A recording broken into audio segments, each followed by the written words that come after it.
Imagine a map of the ancient world. Picture civilizations separated by vast oceans, impassable mountains, and thousands of years of profound silence.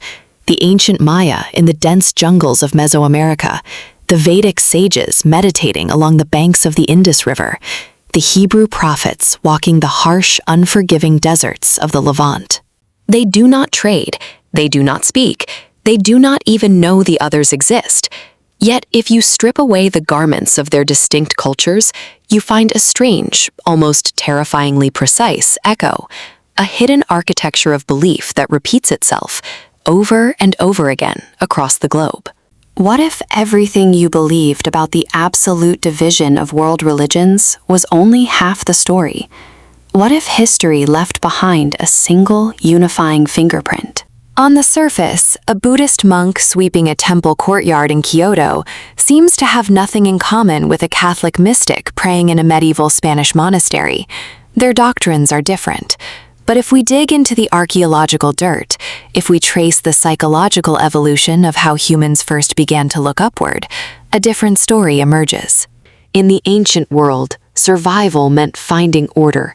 And to find order, humanity needed an anchor.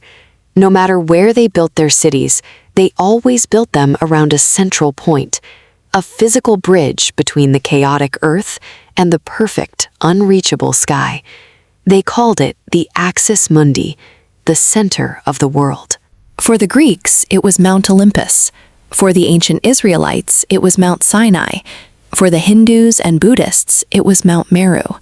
For the Maya, it was the Ceiba tree. Every civilization built pyramids, ziggurats, and cathedrals to recreate this mountain. To speak to the gods, you had to climb. But building towers to the sky was not the secret. The secret was what happened when the towers fell. History is not a gentle teacher. It is a forge.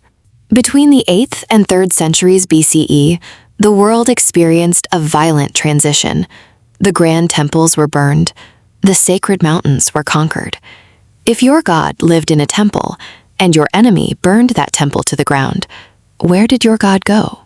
This crisis triggered what philosopher Karl Jaspers called the Axial Age. In China, Laozi and Confucius began to teach. In India, the Buddha sat beneath the Bodhi tree. In the Middle East, Hebrew prophets redefined their covenant. In Greece, Socrates began to question reality. None of these thinkers coordinated with one another, yet they all arrived at the exact same world-altering conclusion. They took the cosmic mountain and they pulled it inside the human mind. This is the shared secret, the realization that the divine was no longer just an external force to be appeased. It was an internal frequency to be tuned into. In the Hindu Upanishads, they declared, Tat Tvam Asi, Thou art that. Jesus of Nazareth tells his followers, the kingdom of God is within you. The mystic Rumi writes, I found the divine in my own heart. The Axis Mundi was no longer a ziggurat made of stone. It was the human spine. Look at the language of the sacred. In ancient Hebrew, the word for spirit is ruach. In Greek, pneuma.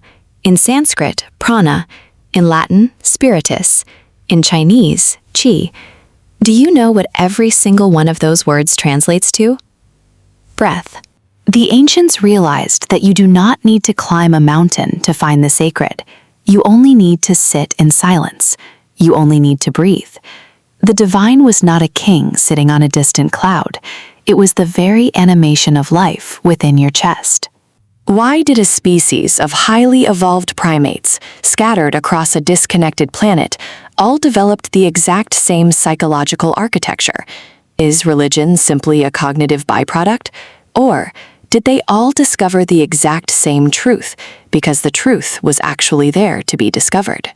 We are left standing on the edge of the same abyss our ancestors faced. Perhaps the greatest secret of ancient religion is not that we found a way to reach the heavens. Perhaps the secret is that the mountain was never a place. It was always a mirror.